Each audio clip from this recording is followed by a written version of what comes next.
നമസ്കാരം. വർഷം 1920. ആമസോൺ നദിയുടെ ഒത്ത നടുവിലൂടെ പുക തുപ്പിക്കൊണ്ട് ഒരു സ്റ്റീം ബോട്ട് സാവധാനം നീങ്ങുകയാണ്. 36 വയസ്സുള്ള ഒക്കെ അൽഗോട്ട് ലാംഗ തീരത്തേക്ക് തന്നെ സൂക്ഷിച്ചു നോക്കി. ആമസോൺ വനത്തിന്റെ ഹൃദയഭാഗത്ത് സ്ഥിതി ചെയ്യുന്ന മനോസ് നഗരമാണ് തൊട്ടടുത്ത് കാണുന്നത്. ഏതാണ്ട് 400 വർഷങ്ങൾക്ക് മുമ്പ് 1542 ഇതുവഴി ആദ്യമായി കടന്നുപോയ യൂറോപ്യൻ ഫ്രാൻസിസ്കോ ഒറിയാന ഇപ്പോൾ കാണുന്ന 100 കണക്കിന് കെട്ടിടങ്ങൾക്ക് പകരം അന്ന് കണ്ടത് ഇടതൂർന്ന വനം മാത്രമായിരുന്നു. 378 വർഷങ്ങൾക്കുള്ളിൽ ഒറിയാന അന്ന് കണ്ട സകല കാഴ്ചകളും പാടെ മാറിയിരിക്കുന്നു.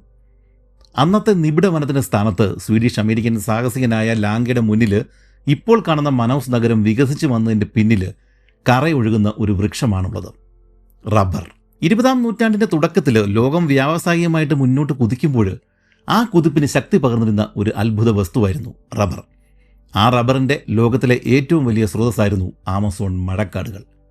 ഏകദേശം 1860 മുതൽ 1910 വരെ നീണ്ടുനിന്ന ആ റബ്ബർ ബൂം കാലഘട്ടം ആമസോൺ വനമേഖലയെ സമ്പത്തിന്റെയും ചൂഷണത്തിന്റെയും ആഗോള കേന്ദ്രമാക്കി മാറ്റി. ഈ ഒരു പശ്ചാത്തലത്തിലാണ് 1910 സ്വീഡിഷ് അമേരിക്കൻ പരിവേഷകനും സാഹസികനും ഒരു അമച്വർ നരവംശ ശാസ്ത്രജ്ഞനുമായ ഒക്കെ അലഗോണ്ട് ലാംഗ ആമസോണിന്റെ ഹൃദയത്തിലേക്ക് തന്നെ യാത്ര തിരിക്കുന്നത്.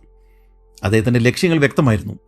റബ്ബർ വ്യവസായത്തിന്റെ ഭാഗമായി ജോലി ചെയ്യുന്നവരെക്കുറിച്ച് പഠിക്കുക, അതുവരെ ഭൂപടങ്ങളിൽ കൃത്യമായി രേഖപ്പെടുത്താത്ത ഇത്തക്കുവായി നദിയുടെ യഥാർത്ഥ ഗതി കണ്ടെത്തുക, ഒപ്പം താൻ കാണുന്നതെല്ലാം ക്യാമറയിൽ പകർത്തുക, എഴുതുക.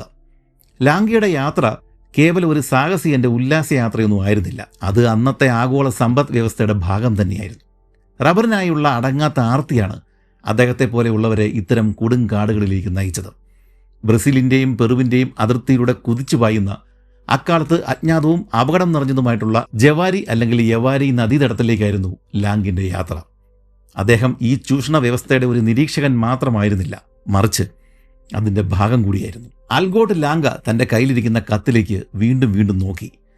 മനോസിൽ വർഷങ്ങളായിട്ട് താമസിക്കുന്ന ഒരു ഇംഗ്ലീഷ് സുഹൃത്ത് അദ്ദേഹത്തിന് കൊടുത്തു വിട്ടതാണ് ആ കത്ത്. മനോസ് വിട്ട് ഇനിയും അപ്പർ ആമസോൺ തടത്തിലേക്ക് പോയാൽ യവാരി നദിയുടെയും ഇത്തക്കുവായി നദിയുടെയും സംഗമ സ്ഥാനത്താണ് ചെന്നെത്തുക.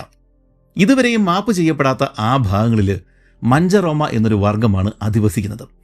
അവർ നരഭോജികളാണെന്നാണ് കേട്ടിട്ടുള്ളത്. അതുകൊണ്ട് ഈ യാത്രയിൽ നിന്നും പിന്മാറണം എന്നാണ് ആ സുഹൃത്ത് നിർദ്ദേശിക്കുന്നത്. അപ്പോഴാണ് തൻ്റെ കയ്യിലിരിക്കുന്ന മറ്റൊരു പുസ്തകത്തിലും ഇതേ കാര്യം തന്നെ പറഞ്ഞിരിക്കുന്നത് ലാംഗ ഓർത്തത്. ഇംഗ്ലീഷ് നാച്ചുറലിസ്റ്റായ ഹെൻറി വാൾട്ടർ ബെയ്റ്റ്സും മാഞ്ചറോമകളെക്കുറിച്ച് പറഞ്ഞിട്ടുണ്ട്. പക്ഷേ അൽഗോട്ട് ലാംഗ പിന്മാറുവാനായിട്ട് തയ്യാറായിരുന്നില്ല. കണ്ണുനീരിന് പാലിന് നിറമുള്ള റബ്ബർ മരങ്ങൾ നിറഞ്ഞ കൊടുങ്കാട്ടിലേക്ക് തന്നെ ആ ബോട്ട് പുക തുപ്പിക്കൊണ്ട് സാവധാനം നീങ്ങി. Welcome back to histories. നമ്മൾ ഇതുപോലെ കാടുകളിലേക്കോ മരുഭൂമിയിലേക്കോ ധ്രുവങ്ങളിലേക്കോ ഒക്കെ ഉള്ള യാത്രകളെക്കുറിച്ചുള്ള വീഡിയോകൾ മുമ്പും ചെയ്തിട്ടുണ്ട്. ഇത്തരം യാത്രകൾ നടത്തുന്ന ആളുകൾ നേരിടുന്ന അപ്രതീക്ഷിതമായിട്ടുള്ള അനുഭവങ്ങളാണ് നമ്മളെ ഇത് കേൾക്കാനായിട്ട് വീണ്ടും വീണ്ടും പ്രേരിപ്പിക്കുന്നത്. ഇത് കഥയുടെ രൂപത്തിൽ പിന്നീട് വിവരിക്കുമ്പോൾ കേൾക്കാൻ രസമായിരിക്കും. പക്ഷെ നമ്മുടെ സ്വന്തം ജീവിതത്തിൽ ഒരു അപ്രതീക്ഷിതമായിട്ടുള്ള സംഭവം നടന്നാൽ, അല്ലെങ്കിൽ അസുഖകരമായിട്ടുള്ള എന്തെങ്കിലും നടന്നാൽ അത് നമുക്ക് ബുദ്ധിമുട്ടാവും. ഇന്നത്തെ കാലത്ത് നമുക്ക് ക്യാൻസർ പോലുള്ള മാരക അസുഖങ്ങൾ പിടിപെടുകയോ അല്ലെങ്കിൽ അപകടത്തിൽ അംഗവൈകല്യം സംഭവിക്കുകയോ അതുമല്ലെങ്കിൽ ഇതിൽ ഏതെങ്കിലും കാരണങ്ങളാൽ മരണം വരെയും സംഭവിക്കുകയും ചെയ്യാം. ഭയപ്പെടുത്തുകയല്ല, ഇതെല്ലാം നമുക്ക് ചുറ്റും നടക്കുന്ന കാര്യങ്ങൾ തന്നെയാണ്. പ്രത്യേകിച്ച് പ്രവാസികളൊക്കെ ആണെങ്കിൽ അന്യനാട്ടിൽ ജീവിച്ച കാലം അത്രയും കുടുംബത്തിന് വേണ്ടി നിങ്ങൾ ചെലവഴിച്ചു. പക്ഷേ നിങ്ങളുടെ അഭാവത്തിൽ കുടുംബത്തിന്റെ ഭാവി ഒരു ചോദ്യചിഹ്നമാവും. അതുണ്ടാവാതിരിക്കാൻ വേണ്ടിയിട്ടാണ് പ്രവാസികൾ ഇന്ത്യയിൽ നിന്നും ഒരു ടേം ഇൻഷുറൻസ് എടുത്തു വെക്കണം എന്ന് എപ്പോഴും പറയുന്നത്. ഇന്ത്യയിൽ നിന്നെടുക്കുമ്പോൾ വിദേശത്തെക്കാൾ 30-50% കുറഞ്ഞ ചെലവിൽ ടേം പ്ലാനുകൾ എടുക്കാം. ഉദാഹരണത്തിന് മാസം പ്രീമിയം 823 രൂപയിൽ തുടങ്ങുന്ന 2 കോടി കവറേജ് നൽകുന്ന പ്ലാനുകളൊക്കെ മാർക്കറ്റിലുണ്ട്. പക്ഷെ കമ്പയർ ചെയ്ത് വേണം എടുക്കാനായിട്ട്. അത്തരത്തിൽ ഇന്ത്യയിലെ പ്രമുഖ ഇൻഷുറൻസ് കമ്പനികളിൽ നിന്ന് താരതമ്യം ചെയ്ത് ടേം ഇൻഷുറൻസ് എടുക്കാൻ വേണ്ട ലിങ്ക് കമന്റിലും ഡിസ്ക്രിപ്ഷനിലും കൊടുത്തിട്ടുണ്ട്. അല്ലെങ്കിൽ സ്ക്രീനിൽ കാണുന്ന QR കോഡ് സ്കാൻ ചെയ്താലും മതി.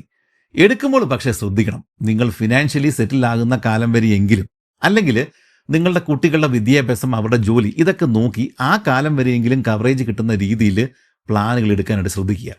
ഇനി ക്ലെയിമിൻ്റെ ആവശ്യം വന്നാൽ ഹെൽപ്പ് ലൈൻ നമ്പറിലേക്ക് വിളിച്ചാൽ അവർ നിങ്ങളെ സഹായിക്കും. പിന്നെ നിങ്ങൾ പ്രീമിയം വർഷാവർഷം ഒന്നിച്ചടയ്ക്കുവാണെങ്കിൽ 5% വരെയും ഡിസ്കൗണ്ടും ലഭിക്കും. മരണം പോലുള്ള ദുരിതങ്ങൾ എപ്പോൾ വേണമെങ്കിലും വരാം. ഒരുപാട് കുടുംബങ്ങൾ പിന്നീട് വർഷങ്ങളോളം അതുമൂലം കഷ്ടപ്പെടുന്നുണ്ട്. അത് ഒഴിവാക്കുവാനായിട്ട് ഒരു ചെറിയ തുക മാറ്റിവെച്ച് കുടുംബത്തിൻ്റെ സാമ്പത്തിക സുരക്ഷയ്ക്ക് പ്രവാസികൾ കമൻറ്റിലും ഡിസ്ക്രിപ്ഷനിലും കൊടുത്തിരിക്കുന്ന ലിങ്കിൽ പോയിട്ട് ഒരു ടേം ഇൻഷുറൻസ് എന്തായാലും എടുത്തു വെക്കുക. അല്ലെങ്കിൽ സ്ക്രീനിൽ കാണുന്ന ഈ ഒരു QR കോഡ് സ്കാൻ ചെയ്താലും മതി. അങ്ങനെ തൻ്റെ 1.5 മാസമായിട്ടുള്ള ബോട്ട് യാത്ര അവസാനിപ്പിച്ച് ഒക്കെ അലഗോണ്ട് ലാംഗ അപ്പർ ആമസോൺ തടത്തിൽ ഇറങ്ങിയിരിക്കുകയാണ്. അറ്റ്ലാന്റിക് തീരത്ത് നിന്നും ആയിരക്കണക്കിന് കിലോമീറ്ററുകൾ ബോട്ടിൽ സഞ്ചരിച്ചാണ് ലാംഗ ബ്രസീലിൻ്റെയും പെറുവിൻ്റെയും അതിർത്തിയിൽ എത്തിച്ചേർന്നിരിക്കുന്നത്. 1910 ജനുവരി അവസാനമായിരുന്നു അത്. നദിയുടെ ഓരത്തുള്ള ചെറിയൊരു ബോട്ട് ജെട്ടിയിൽ തന്നെ ഇറക്കിവിട്ട ശേഷം RMS മാൻഗോ എന്ന സ്റ്റീം ബോട്ട് അകലേക്ക് പോയി മറയുന്നത് ലാംഗ കുറേയേറെ നേരം നോക്കി നിന്നു. പുറം ലോകവുമായിട്ടുള്ള തൻ്റെ അവസാനത്തെ ബന്ധമാണ് ആ പോകുന്നത്. ലാംഗയുടെ പുറകിൽ കാണുന്ന ജലമൈതാനം ആമസോൺ നദി തന്നെയാണ്. ഇവിടെ നിന്നും വലത്തേക്ക് നോക്കിക്കഴിഞ്ഞാൽ മറ്റൊരു നദി ആമസോണിലേക്ക് വന്ന് ചേരുന്നത് കാണാം. അതാണ് മുമ്പ് പറഞ്ഞ ജവാരി അല്ലെങ്കിൽ യവാരി നദി. നദിയുടെ മറുകരയിൽ പെറൂവിയൻ ആമസോൺ മരങ്ങളാണ് ഉള്ളത്. അയാൾ ഇപ്പോൾ നിൽക്കുന്ന സ്ഥലത്ത് ഒരു ബോട്ട് ജെട്ടിയും കുറച്ച് മാറി വെള്ളത്തിൽ തൂണുകളിൽ ഉയർത്തി നിർത്തിയിരിക്കുന്ന ഒരു കുടിലുമാണ് ഉള്ളത്. ഈ സ്ഥലമാണ് എസ്പെരൻസ. അക്കാലത്ത് ആമസോൺ നദിയിലൂടെയുള്ള ബോട്ട് യാത്ര അവസാനിക്കുന്ന സ്ഥലം. ഇനി അങ്ങോട്ടേക്ക് കൊടുങ്കാട്ടിൽ നിന്നും റബ്ബർ ടാപ്പ് ചെയ്യുന്ന തൊഴിലാളികൾ താമസിക്കുന്ന ചെറിയ ചെറിയ സെറ്റിൽമെൻറ്റുകൾ മാത്രമാണ് ഉള്ളത്. ചുരുക്കത്തിൽ അൽഗോട്ട് ലാംഗയുടെ സാഹസിക യാത്ര ഇനിയാണ് ആരംഭിക്കുന്നത്. ഈ സമയത്ത് നദിയുടെ തീരത്ത് തടിക്കാലുകളിൽ പൊന്തി നിർത്തിയിരുന്ന കുടിലിൽ നിന്നും യൂണിഫോം ധരിച്ച മധ്യവയസ്കനായ ഒരാൾ താഴേക്ക് ഇറങ്ങി വന്നു. ശേഷം കൂടെ ഉണ്ടായിരുന്ന വേലക്കാരനോട് ലാംഗയുടെ ലഗേജുകൾ എടുക്കുവാനായിട്ട് പറഞ്ഞ ശേഷം അയാൾ ലാംഗയും ആനയിച്ചുകൊണ്ട് പടികൾ കയറി ആ മരവീടിൻ്റെ ഉള്ളിലേക്ക് നടന്നു. തനിക്ക് ഹെമാച്ചെ ജമാലിസ് എന്ന സ്ഥലത്തേക്കാണ് പോകേണ്ടത് എന്ന് ലാംഗ അയാളോട് പറഞ്ഞു. അങ്ങോട്ടുള്ള ലോഞ്ച് വൈകുന്നേരം എത്തുമെന്നാണ് അയാൾ പറയുന്നത്. എസ്പെരൻസ എന്ന ആ ചെറിയ ഔട്ട് പോസ്റ്റിൻ്റെ അധികാരിയായിരുന്നു മോണ്ടേറോ എന്ന ആ മനുഷ്യൻ. കൊള്ളാവുന്ന ഒരാളായിരുന്നു അദ്ദേഹം. അയാൾ ലാംഗയ്ക്കുള്ള ഭക്ഷണം കൊണ്ടുവരാനായിട്ട് വേലക്കാരനോട് പറയുകയും ലാംഗ പോകുവാൻ ഉദ്ദേശിക്കുന്ന ഹെമാച്ചെ ജമാലിസ് എന്ന സ്ഥലത്തെക്കുറിച്ചുള്ള ഒരു ലഘു വിവരണം ലാംഗയ്ക്ക് കൊടുക്കുകയും ചെയ്തു. വെള്ളക്കാരുടെ ശവപ്പറമ്പാണ് നിങ്ങൾ പോകുന്ന സ്ഥലം. പുറത്തു നിന്നും വരുന്നവർ ഒരുപാട് നാൾ അവിടെ നിലനിൽക്കില്ല. എന്നാൽ ഒരു ഇംഗ്ലീഷുകാരൻ എനിക്കറിയാം. ആമസോണിലെ മലമ്പനിക്കും ഈച്ചകൾക്കും അയാളെ കൊല്ലുവാൻ സാധിച്ചില്ല. അമിതമായിട്ട് മദ്യപിച്ചതുകൊണ്ടാണ് അയാൾ മരിച്ചുപോയത്. ഇത് കേട്ടപ്പോഴേക്കും ലാംഗയ്ക്ക് ഒരു കാര്യം മനസ്സിലായി. മറ്റുള്ളവർ പറയുന്ന മഞ്ചറോമോ ഗോത്രമൊന്നുമല്ല ഇവിടുത്തെ ഭീഷണി. ഇവിടെ വില്ലൻ സാക്ഷാൽ ആമസോൺ തന്നെയാണ്. എന്തായാലും മൊണ്ടേറോ ഉണ്ടാക്കി കൊടുത്ത ഭക്ഷണവും കഴിച്ച് ലാംഗ ഒന്ന് വിശ്രമിച്ചു. നേരം ഇരുട്ടി തുടങ്ങിയപ്പോൾ തന്നെ അയാൾക്ക് പോകുവാനുള്ള ബോട്ട് പുക തുപ്പിക്കൊണ്ട് അവിടേക്ക് എത്തിച്ചേർന്നു. നനമുള്ള കട്ടിയുള്ള ഇരുട്ട് നിറഞ്ഞ രാത്രിയായിരുന്നു അത്. അതുകൊണ്ട് തന്നെ ബോട്ടിൽ നിന്നുകൊണ്ട് തീരങ്ങൾ ശരിക്ക് കാണുവാനായിട്ട് ലാംഗയ്ക്ക് സാധിച്ചില്ല. ഇരുവശങ്ങളിലും ഗോപുരങ്ങളെ കണക്കെ ഇരുട്ടിൽ ഉയർന്നു നിൽക്കുന്ന മരങ്ങൾ വല്ലാത്തൊരു ഭീതിയാണ് ലാംഗയുടെ മനസ്സിൽ നിറച്ചത്. ബോട്ടിൻ്റെ എഞ്ചിൻ റൂമിൽ കാപ്പിക്കുരി നിറച്ച ചാക്കുകൾ കിടപ്പുണ്ടായിരുന്നു.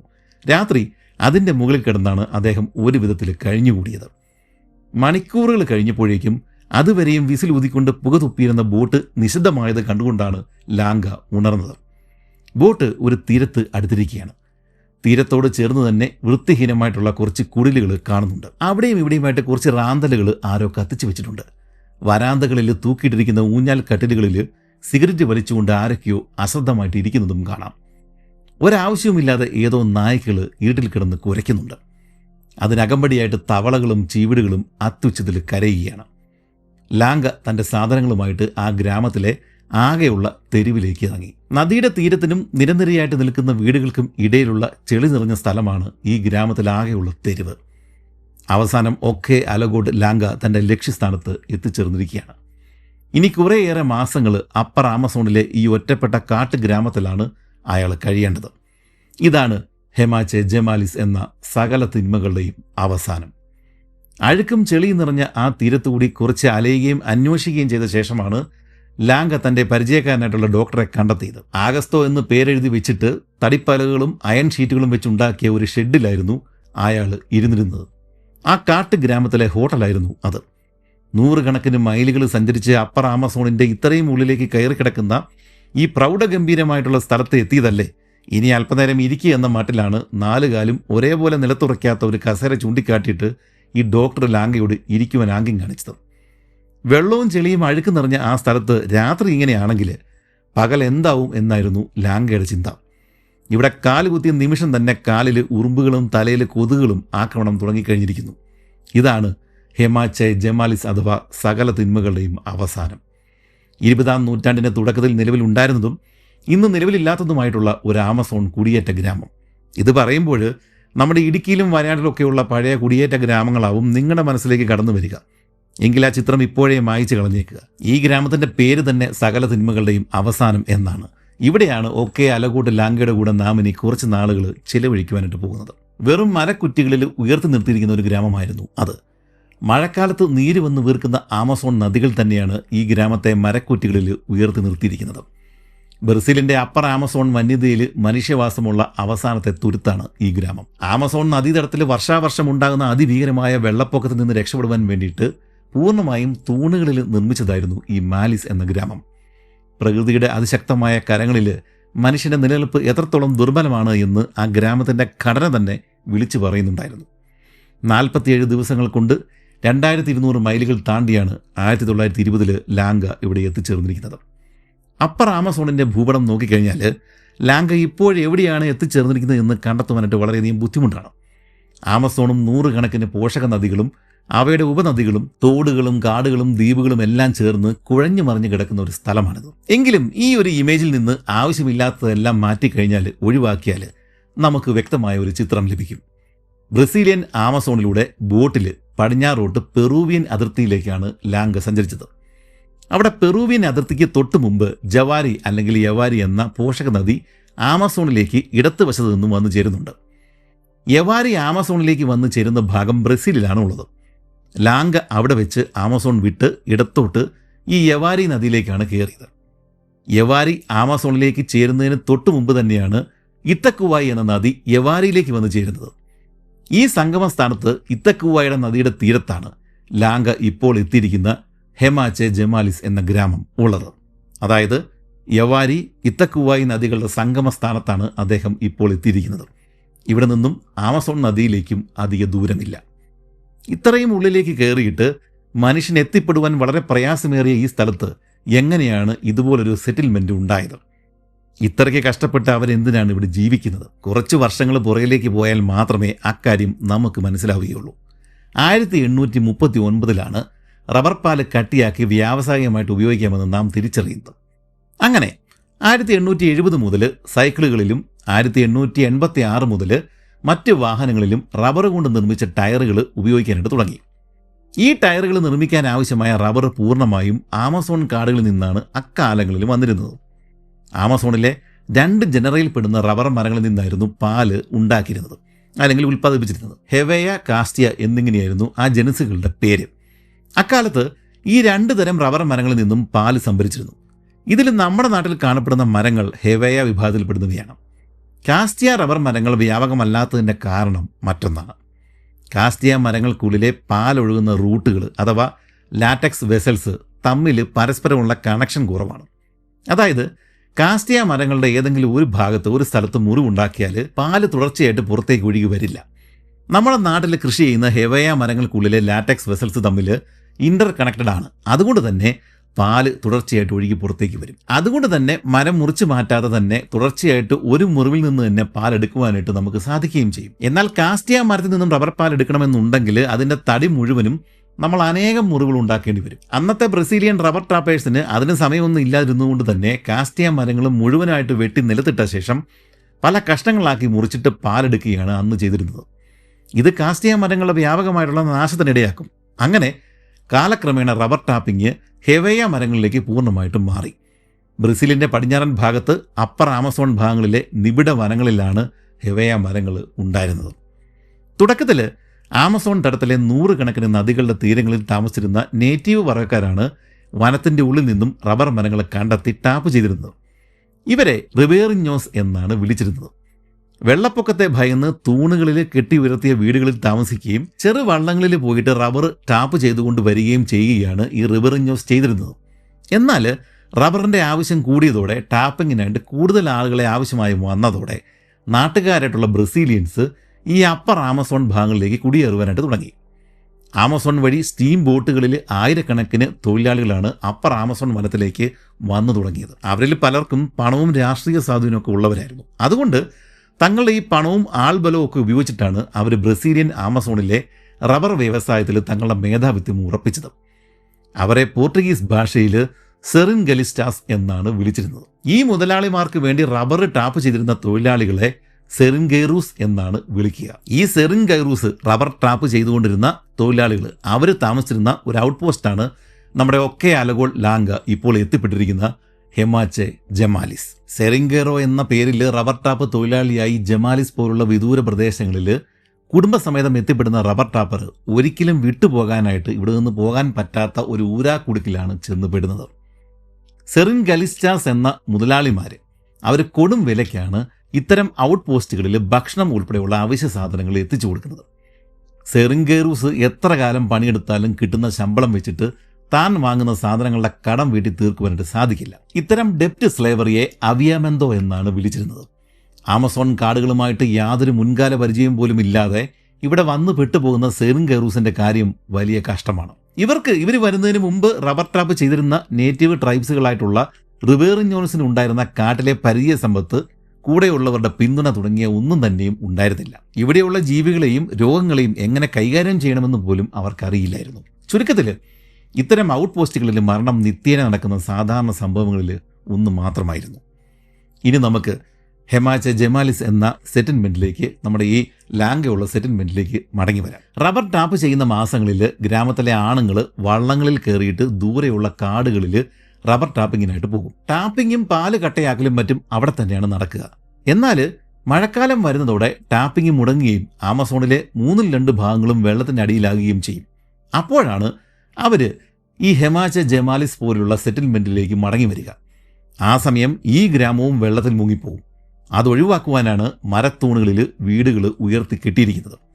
ആ സമയം താഴെയുള്ള വെള്ളത്തിൽ മരത്തിൽ കയറുവാനായിട്ട് അറിയാത്ത സകല ജീവികളും ഉണ്ടാവും. വെള്ളപ്പൊക്കക്കാലത്ത് റബ്ബർ ട്രാപ്പേഴ്സായ സകലരും ഇങ്ങോട്ടേക്ക് മടങ്ങി വരും എന്നുള്ളതുകൊണ്ട് തന്നെ ആകെയുള്ള 65 വീടുകളിൽ ഏതാണ്ട് 500ഓളം ആളുകൾ വന്ന് നിറയുകയും ചെയ്യും. ചുരുക്കത്തിൽ ഇത് ശരിക്കും ഹെമാചെ ജമാലിസ് തന്നെയാണ് സകല തിന്മകളും വന്ന് അവസാനിക്കുന്ന സ്ഥലം. 30 വർഷങ്ങൾക്ക് മുമ്പാണ് ഈ ഒരു സെറ്റിൽമെൻറ്റ് രൂപപ്പെട്ടത്. അന്നൊരു റബ്ബർ മുതലാളി തൻ്റെ കുടുംബം, വേലക്കാർ ഇവരോടൊപ്പം ഭാഗ്യം അന്വേഷിച്ചിട്ട് ഈ ഒരു ഭാഗങ്ങളിൽ എത്തിച്ചേർന്നു. അതായത് ഭൂമധ്യരേഖയ്ക്കടുത്ത് യവാരി, ഇത്തക്കുവായി നദികൾ സംഗമിക്കുന്ന സ്ഥലത്ത് വള്ളങ്ങളിലാണ് അയാളും സംഘവും എത്തിച്ചേർന്നത്. എന്നാൽ ആമസോൺ അത്ര പെട്ടെന്നൊന്നും വഴങ്ങിക്കൊടുത്തില്ല. പോഷകാഹാരക്കുറവും രോഗങ്ങളും കാരണം ഓരോരുത്തരായി മരിച്ചു വീണു. അവസാനം അവർ വെറും 4 പേര് മാത്രമായി ചുരുങ്ങി. എന്നാൽ അവശേഷിച്ചവർ തോൽക്കാതെ പ്രകൃതിയുടെ പടവെട്ടി ഇവിടെ തന്നെ പിടിച്ചു നിന്നു. അങ്ങനെ ഈ സ്ഥലം ക്രമേണ ആളുകൾക്ക് താമസിക്കാവുന്ന ഒരു സ്ഥലമായി മാറി. അങ്ങനെയാണ് ഈ സെറ്റിൽമെൻറ്റ് സകല ദുരന്തങ്ങളും തിന്മകളും അവസാനിക്കുന്ന ഇടം എന്ന അർത്ഥത്തിൽ ഹെമാചെ ജമാലിസ് എന്ന പേരിൽ അറിയപ്പെടുവാനായിട്ട് തുടങ്ങിയത്. ഇങ്ങനെയാണ് ലാങ്ക പറയുന്നത്. അദ്ദേഹം ചെല്ലുന്ന സമയം യവാരി നദിയുടെ തീരങ്ങൾ വൈറ്റ് മാൻസ് ഗ്രേവ് അഥവാ വെള്ളക്കാരൻ്റെ ശവക്കുഴി എന്ന് തന്നെയാണ് അറിയപ്പെട്ടിരുന്നത്. റബ്ബർ മരങ്ങളുടെ കലവറ തേടി ആമസോൺ കാട്ടിലേക്ക് കയറിപ്പോയ വെള്ളക്കാരിൽ ഭൂരിഭാഗവും ഒരിക്കലും മടങ്ങി വന്നിരുന്നില്ല. മുമ്പ് പറഞ്ഞതുപോലെ ഇത്തക്കുവായി നദി യവാരി നദിയിലേക്ക് ചെന്ന് പതിക്കുന്ന സ്ഥലത്ത് ഇത്തക്കുവായി നദിയുടെ വലത്തെ കരയിലാണ് ഹെമാചെ ജമാലിസ് സ്ഥിതി ചെയ്യുന്നത്. നദിയുടെ തീരം തന്നെയാണ് ഈ സെറ്റിൽമെൻറ്റിൻ്റെ ഏക തെരുവ്. അതുകൊണ്ട് തന്നെ എല്ലാ വീടുകളും ഈ തെരുവിലേക്കും അതുവഴി നദിയിലേക്കും ഫേസ് ചെയ്തിട്ടാണ് നിൽക്കുന്നത്. പനയുടെ കുഴകൾ ചെളിയിലേക്ക് അടിച്ച് താഴ്ത്തിയിട്ട് അതിൻ്റെ മുകളിലാണ് പ്രാകൃതമായ രീതിയിൽ വീടുകൾ നിർമ്മിച്ചിരിക്കുന്നത്. ഇവിടെ 60ഓളം വീടുകളുണ്ടാവും. ഈ വില്ലേജിൻ്റെ എതിർവശത്ത്, അതായത് ഇത്തക്കുവായി നദിയുടെ മറുകരയിൽ സവോ ഫ്രാൻസിസ്കോ എന്നൊരു ചെറിയ സെറ്റിൽമെൻറ്റ് കാണാം. അവിടെ 10ഓളം വീടുകളാണുള്ളത്. ഈ 2 സെറ്റിൽമെൻറ്റുകളും ഇത്തക്കുവായി നദിയുടെ അപ്പുറവും ഇപ്പുറവുമായിട്ടാണ് ഉള്ളതെങ്കിൽ ഇത്തക്കുവായി ചെന്ന് പതിക്കുന്ന യവാരി നദിയുടെ മറുകരയിൽ നസ്രത്ത് എന്നു പേരുള്ള കുറച്ചുകൂടി വലിയൊരു സെറ്റിൽമെൻറ്റ് കൂടി കാണുവാൻ സാധിക്കും. യവാരി നദി ഒഴുകുന്നത് ബ്രസീലിൻ്റെയും പെറുവിൻ്റെയും അതിർത്തി വഴി ആയതുകൊണ്ട് തന്നെ യവാരിയുടെ മറുകരയിൽ സ്ഥിതി ചെയ്യുന്ന നസ്രത്ത് ഒരു പെറൂവിയൻ സെറ്റിൽമെൻറ്റാണ്. ഇപ്പോൾ കാണിച്ചിരിക്കുന്ന രേഖാചിത്രം നോക്കിയാൽ കാര്യം എളുപ്പത്തിൽ പിടികിട്ടും. അതായത് ടി ആകൃതിയിലാണ് ഈ ഒരു സ്ഥലം കിടക്കുന്നത്. ഇത്തക്കുവായി നദി യവാരി നദിയിലേക്ക് ചെന്ന് ചേരുകയാണ്. അതിൽ ഇത്തക്കുവായി നദിയുടെ ഇടത്ത് വശത്താണ് നമ്മുടെ ഈ ഗ്രാമം, നമ്മുടെ ഈ ലാങ്ക ചെന്നിരിക്കുന്ന ഗ്രാമമുള്ളത്. അതിന് നേരെ ഓപ്പോസിറ്റ് ചെറിയൊരു ഗ്രാമമുണ്ട്. അതുപോലെ തന്നെ ആ ഒരു വലിയ നദി യവാരി നദിയുടെ മറുകരയിൽ പെറുവിൻ അതിർത്തിയിൽ നസ്രത്ത് എന്ന പേരിൽ മറ്റൊരു വലിയ ഗ്രാമവും ഉണ്ട്. അങ്ങനെ 3 സെറ്റിൽമെൻറ്റുകളാണ് ഇവിടെ ഉള്ളത്. ഇതൊക്കെ കൊടുങ്കാടിൻ്റെ നടുവിലാണെങ്കിലും ഈ രീതിയിലുള്ള ഭൂപ്രകൃതിയും അതിർത്തിയും പലപ്പോഴും കുറ്റവാളികൾക്ക് ഗുണകരമാണ്. ലാങ്കെ താൻ ജമാലിസ് ഗ്രാമത്തിൽ താമസിക്കുമ്പോൾ നടന്ന ഒരു സംഭവം വിവരിക്കുന്നുണ്ട്. അവിടെ കുറച്ച് നാളത്തേക്ക് ജോലിക്ക് വന്ന ഒരാൾ ഒരു സ്ത്രീയുമായിട്ട് വാക്ക് തർക്കത്തിൽ ഏർപ്പെടുകയും അവരെ ശ്വാസം മുട്ടിച്ച് കൊലപ്പെടുത്തുകയും ചെയ്തു. ശേഷം അയാൾ എന്ത് ചെയ്തു? ഒരു വള്ളത്തിൽ കയറിയിട്ട് യവാരി നദിയുടെ മറുകരയിലുള്ള പെറൂവിയൻ സെറ്റിൽമെൻ്റ് ആയിട്ടുള്ള നസ്രത്ത് അങ്ങോട്ടേക്ക് പോയി രക്ഷപ്പെടുകയും ചെയ്തു. അതുകൊണ്ട് തന്നെ ബ്രസീലിയൻ അധികാരികൾക്ക് അയാളെ ഒന്നും ചെയ്യുവാൻ സാധിച്ചില്ല. അതുമാത്രമല്ല, അയാൾ വളരെ കൂളായിട്ട് നസ്രത്തിലെ തെരുവിൽ കസരയും ഇട്ട് പുക വലിച്ചുകൊണ്ടിരിക്കുന്നതും ഇപ്പുറത്ത് നിന്ന് ബ്രസീലിയൻ തീരത്ത് നിന്നും ആളുകൾക്ക് കാണാമായിരുന്നു. എന്നാൽ ബ്രസീലിയൻ അധികാരികൾ വെറുതെ ഇരുന്നില്ല. അവർ ഒരു .44 വിഞ്ചസ്റ്റർ തോക്കുമൊക്കെ ആയിട്ട് നസ്രത്തിന്റെ നേരെ എതിർവശത്തുള്ള ബ്രസീലിയൻ തീരത്തുള്ള കാട്ടിൽ ഒളിച്ചിരുന്നു. ചറപറാന്ന് ഇവർ വെടിവെച്ചെങ്കിലും ഉന്നം തെറ്റിയിട്ട് വീടിന്റെ മേൽക്കൂര പാകിയിരുന്ന അയൺ ഷീറ്റുകളിലാണ് വെടികുണ്ടകൾ ചെന്ന് പതിച്ചത്. അതോടുകൂടി അപകടം മനസ്സിലാക്കിയ കുറ്റവാളി പുറകിലുള്ള കാട്ടിലേക്ക് ഓടിക്കേറുകയും എന്നേക്കുമായിട്ട് പെറൂവിയൻ വനത്തിൽ അപ്രത്യക്ഷനാകുകയും ചെയ്തു. ഈ ഒരു സംഭവത്തിന്റെ വിവരണത്തിന് ശേഷം ഹെമാചെ ജമാലിസ് എന്ന താൻ താമസിക്കുന്ന ബ്രസീലിയൻ സെറ്റിൽമെന്റിന്റെ ഒരു പൂർണ്ണ ചിത്രമാണ് ഒക്കെ അലഗോഡ് ലാംഗ നൽകുന്നത്. മുമ്പ് സൂചിപ്പിച്ചിരുന്നതുപോലെ പനയുടെ തൂണുകൾക്ക് മുകളിൽ അടുപ്പിച്ചടുപ്പിച്ച് നിർമ്മിച്ചിരിക്കുന്ന 60-65 ഷെഡുകളാണ് ഇവിടെ ഉള്ളത്. ഓരോ ഷെഡിൽ നിന്നും താഴേക്ക് ഇറങ്ങുവാൻ വേണ്ടിയിട്ട് ഏണികൾ വെച്ചിട്ടുണ്ട്. കണ്ണടച്ച് വീഡിയോ കേൾക്കുന്ന നിങ്ങളിൽ കുറച്ച് ആളുകൾ ഈ ഒരു രംഗവും കാര്യങ്ങളൊക്കെ സങ്കല്പിക്കാണ്ട് നോക്കുന്നുണ്ട്. അതിൻ്റെ ആവശ്യമില്ല. നമ്മുടെ ലാംഗ ബ്രോ എടുത്ത കുറച്ച് ചിത്രങ്ങൾ, ഒറിജിനൽ ചിത്രങ്ങൾ തന്നെ ഈ സ്ക്രീനിൽ പലപ്പോഴായിട്ട് കാണിക്കുന്നുണ്ട്. അത് മാത്രമല്ല, ഈ ഒരു നദിയുടെ തീരങ്ങളിൽ എങ്ങനെയാണ് ഈ ഗ്രാമങ്ങൾ സ്ഥിതി ചെയ്യുന്നത് എന്നുള്ളതൊക്കെ ഞാൻ തന്നെ വരച്ച് നിങ്ങളുടെ മുമ്പിൽ കാണിക്കുന്നുണ്ട്. അതൊക്കെ ഇടയ്ക്കൊന്ന് കണ്ണു തുറന്ന് നോക്കിയാൽ കാര്യങ്ങൾ വ്യക്തമായിട്ട് മനസ്സിലാവും. ഇവിടെ ഈ ഗ്രാമത്തിൽ എല്ലാ വീടുകളും മുമ്പ് പറഞ്ഞതാണ് ചെളി നിറഞ്ഞ നദീതീരത്തേക്കാണ് ഫേസ് ചെയ്തിരിക്കുന്നത്. അതുകൊണ്ട് ഈ ഏണികളെല്ലാം താഴെ ചെളിയിലേക്കാണ് കുത്തിയിറക്കി നിർത്തിയിരിക്കുന്നത്.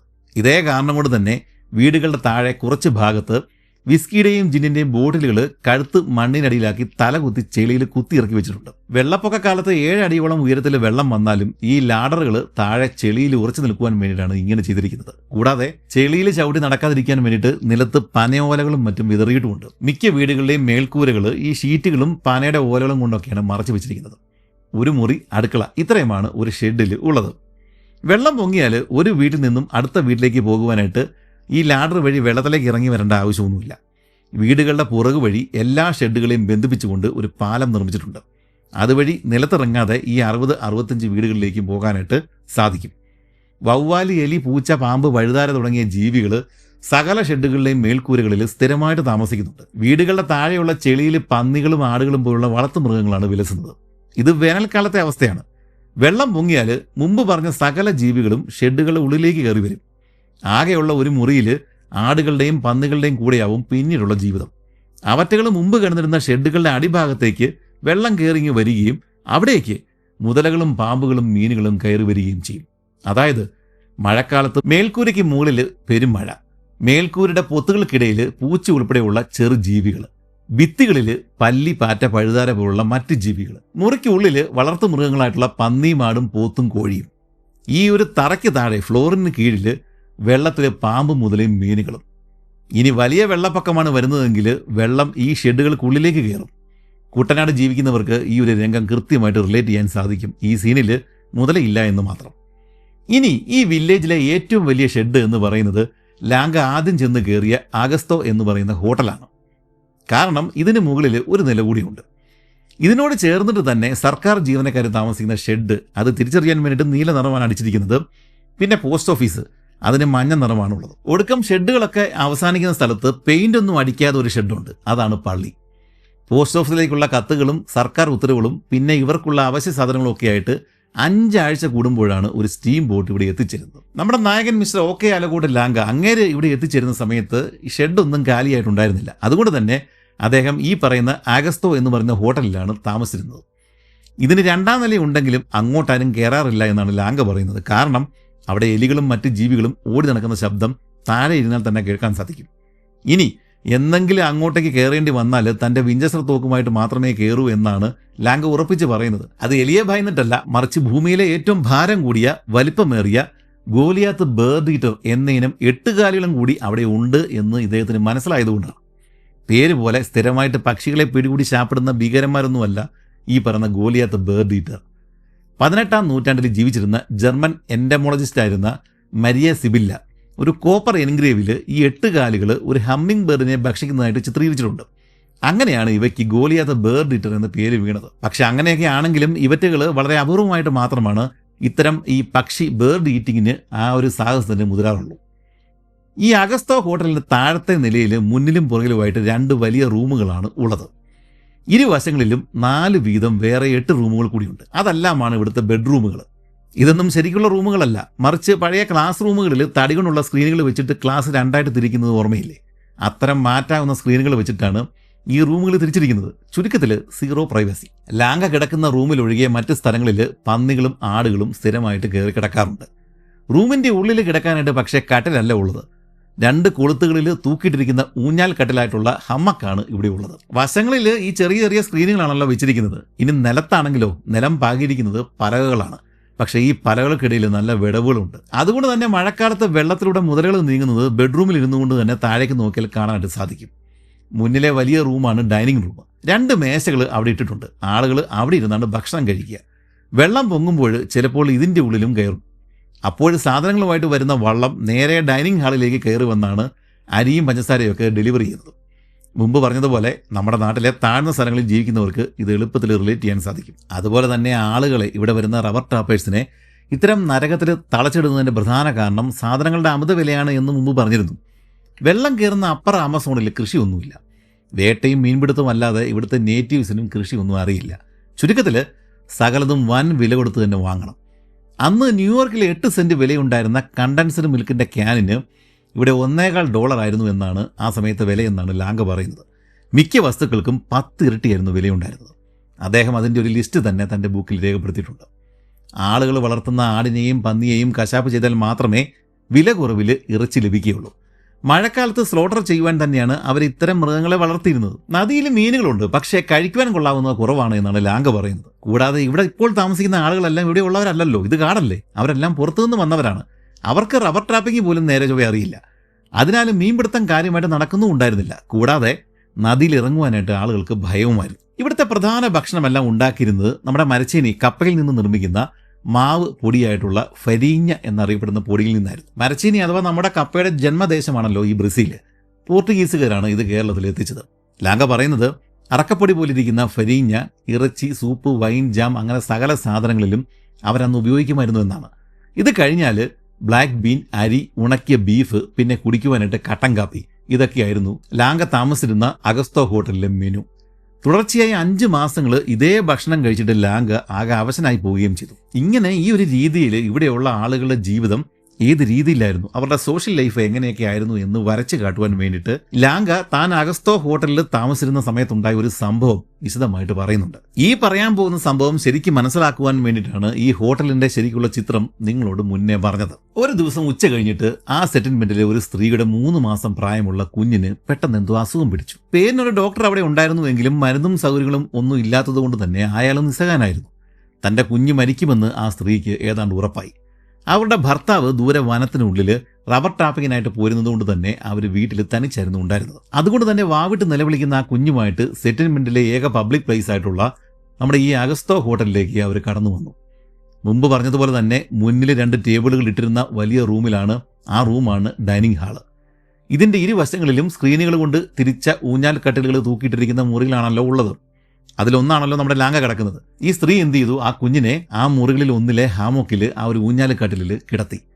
തൊട്ടടുത്ത മുറിയിലായിരുന്നു ലാങ്ക കിടന്നിരുന്നത്. അസുഖം ബാധിച്ച കുട്ടി അവിടെ കിടന്ന് കുറേയേറെ നേരം ഉറക്കെ കരഞ്ഞെങ്കിലും അധികം വൈകാതെ തന്നെ ആ കുഞ്ഞ് മരണപ്പെടുകയാണ് ഉണ്ടായത്. ആ അമ്മ എന്ത് ചെയ്തു, ഉടൻ തന്നെ ഈ ഡൈനിങ് റൂമിലെ 2 ടേബിളുകൾ അതിലൊന്ന് വൃത്തിയാക്കാനായിട്ട് തുടങ്ങി. തൊട്ടടുത്ത ടേബിളിൽ അപ്പോഴും 2 പേര് ഭക്ഷണം കഴിക്കുന്നുണ്ടായിരുന്നു.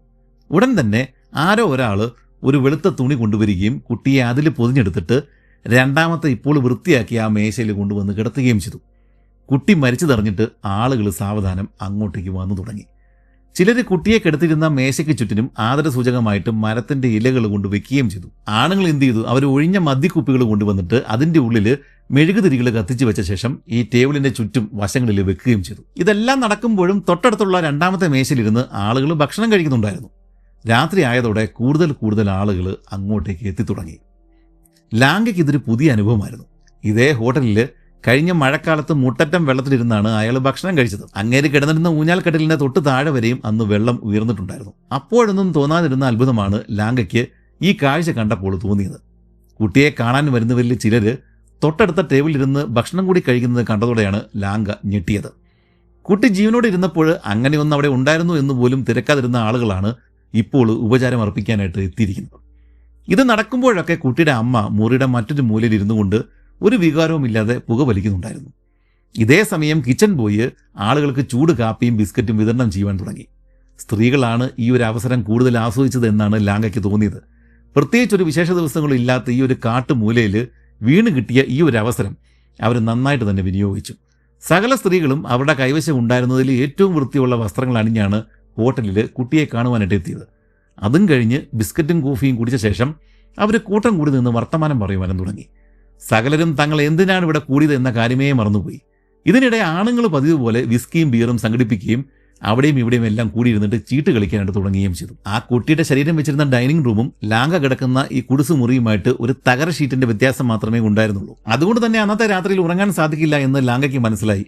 ആ ഒരു കാരണം കൊണ്ട് തന്നെ ആളുകളോട് വർത്താനം പറഞ്ഞിരിക്കാമെന്ന് തന്നെ അദ്ദേഹം കരുതി. രാത്രി 9 മണിയോടെ ഒരു ഡോക്ടർ അവിടെ എത്തുകയും ദഹനക്കേടാണ് മരണത്തിന്റെ കാരണമെന്ന് അറിയിക്കുകയും ചെയ്തു.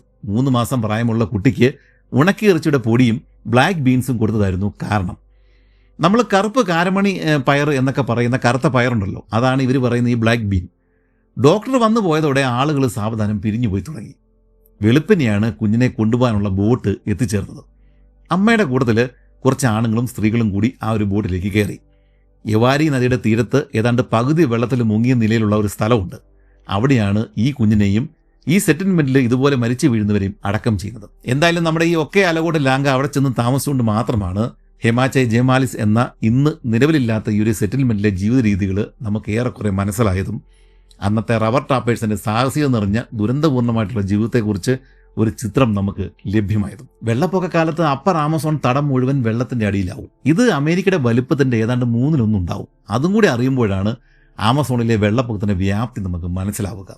അക്കാലത്ത് ഈ അഗസ്തോ ഹോട്ടലിലെ ഊഞ്ഞാൽ കട്ടിലുകൾ ജലനിരപ്പിൽ നിന്നും വെറും 3 അടി ഉയരത്തിൽ മാത്രമാവും ഉണ്ടാവുക. ഈ ഒരു സമയത്ത് ബോട്ടുകൾ ഇവിടെ എത്തിച്ചേരുവാനായിട്ട് കൂടുതൽ താമസിക്കും, സമയമെടുക്കും. അതുകൊണ്ട് തന്നെ ഭക്ഷണം വലിയൊരു പ്രശ്നമാണ്.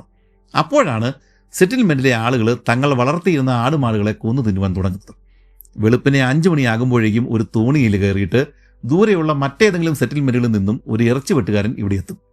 ആകെ വെള്ളം മൂടിക്കിടക്കുന്നതുകൊണ്ട് തന്നെ അയാൾക്ക് മൃഗത്തെ കൊല്ലുവാനും പീസാക്കുവാനും ഏതെങ്കിലും ഒഴിഞ്ഞു കിടക്കുന്ന ഷെഡാണ് കൊടുക്കുക. നീളമുള്ള വലിയൊരു കത്തി കഴുത്തിലേക്ക് കുത്തി ഇറക്കിയിട്ടാണ് അയാൾ കാര്യം സാധിക്കുന്നത്. കുടലും പണ്ടവും ഒക്കെ നേരെ മീനുകൾക്ക് തിന്നാനായിട്ട് വെള്ളത്തിലേക്ക് എറിഞ്ഞു കൊടുക്കുകയാണ് ചെയ്യുക.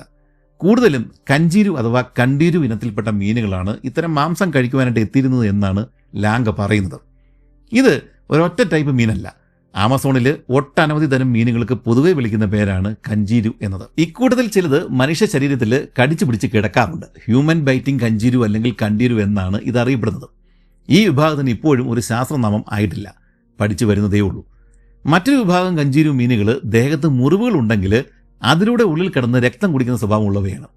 വലിയ മീനുകളുടെ ചെകിളുകൾ വഴി അകത്ത് കിടന്നിട്ട് പ്രശ്നം ഉണ്ടാക്കുന്നത് ഇത്തരം മീനുകളുടെ സ്ഥിരം പണിയാണ്. മറ്റൊരു കൂട്ടർ മനുഷ്യരുടെയും മൃഗങ്ങളുടെയും മൂത്രാശയം വഴി ഉള്ളിലേക്ക് കടക്കും. ആ ഒരു ഗ്യാപ്പ് വഴി ഉള്ളിലേക്ക് കടക്കാറുണ്ട് എന്നൊക്കെ പറയാറുണ്ട്. പക്ഷേ ഗവേഷകരാരും ഇത് സ്ഥിരീകരിച്ചിട്ടില്ല. പണ്ടൊരു വീഡിയോയിൽ ഇത് സ്ഥിരീകരിച്ചിട്ടില്ല എന്ന് പറഞ്ഞപ്പോഴും ആരൊക്കെയോ കുറച്ച് തെളിവായിട്ട് യൂട്യൂബ് വീഡിയോസൊക്കെയാണ് എനിക്ക് അയച്ചു തന്നത്. ഗവേഷകർ യൂട്യൂബിലല്ല ഇതൊക്കെ തെളിയിക്കുന്നത്. ഗവേഷണ പ്രബന്ധങ്ങൾ പ്രസിദ്ധീകരിക്കുകയും അവതരിപ്പിക്കുകയും ചെയ്ത ശേഷം ലോകത്തിൽ ഈ വിഷയത്തിൽ അഗ്രഗണ്യരായവരൊക്കെ അംഗീകരിച്ച ശേഷമാണ് ഇത്തരം വിഷയങ്ങളിൽ ഒരവസാന സ്ഥിരീകരണം അല്ലെങ്കിൽ ഒരു തീർപ്പ് വരിക. അത് ഒന്ന് ഓർത്തു വെക്കുക. അതുപോലെ തന്നെ ഈ വീഡിയോയിലെ പോർട്ടുഗീസ് പദങ്ങളുടെ ഉച്ചാരണം, ഇക്കാര്യത്തിൽ യൂറോപ്യൻ പോർട്ടുഗീസും ബ്രസീലിയൻ പോർട്ടുഗീസും തമ്മിൽ ആനയും ആടും പോലുള്ള വ്യത്യാസമുണ്ട്. ബ്രസീലിൽ തന്നെ ഇതിൻ്റെ 100 കണക്കിന് വകഭേദങ്ങൾ വേറെയുണ്ട്. അതുകൊണ്ട് പുസ്തകം എഴുതിയ ആൾ പറഞ്ഞിരിക്കുന്ന ഉച്ചാരണമാണ് നമ്മൾ മിക്കപ്പോഴും ഫോളോ ചെയ്യുന്നത്. അത് നിങ്ങൾ കേട്ടിരിക്കുന്ന അല്ലെങ്കിൽ നിങ്ങൾക്ക് പരിചയമുള്ള, നിങ്ങളൊരു പക്ഷേ അവിടെ താമസിക്കുന്ന ആളാവാം, അല്ലെങ്കിൽ ആ ഒരു ഭാഗത്ത് ആ ഒരു രാജ്യത്തുള്ള ആളാവാം. നിങ്ങൾ കേട്ടിരിക്കുന്ന ഉച്ചാരണവുമായിട്ട് ഒരു പക്ഷേ വ്യത്യാസം ഉണ്ടാവാനായിട്ട് സാധ്യതയുണ്ട്. അങ്ങനെ നമ്മുടെ ഒക്കെ അലകോട് ലാംഗ ഗ്രീൻ ഹെൽ അഥവാ പച്ച നിറമുള്ള നരകം എന്ന് അദ്ദേഹം തന്നെ വിളിക്കുന്ന അപ്പർ ആമസോണിലെ ഹെമാചെ ജമാലിസ് എന്ന റബ്ബർ ട്രാപ്പേഴ്സിന്റെ സെറ്റിൽമെന്റിൽ എത്തിയിരിക്കുകയാണ്. ഉറപ്പായും അദ്ദേഹം അവിടെ തന്നെ കുത്തിയിരിക്കാൻ വന്ന ആളൊന്നുമല്ല. ലാംഗയുടെ ആമസോൺ വനയാത്ര വരും എപ്പിസോഡുകളിൽ നമുക്ക് കാണാം, കേൾക്കാം. പിന്നെ ഞാൻ തുടക്കത്തിൽ പറഞ്ഞതുപോലെ പ്രവാസികൾ നിർബന്ധമായിട്ടും ഒരു ടേം ഇൻഷുറൻസ് എടുത്തു വെക്കാനായിട്ട് പ്രത്യേകം ശ്രദ്ധിക്കുക. വിവിധ കമ്പനികളെ താരതമ്യം ചെയ്തിട്ട് NRIസിന് ടേം ഇൻഷുറൻസ് എടുക്കുവാൻ വേണ്ടുന്ന ലിങ്ക് കമന്റിൽ ഡിസ്ക്രിപ്ഷനിലൊക്കെ കൊടുത്തിട്ടുണ്ട്. അല്ലെങ്കിൽ സ്ക്രീനിൽ കാണുന്ന ഈ ഒരു QR കോഡ് സ്കാൻ ചെയ്താലും മതി. നന്ദി, നമസ്കാരം.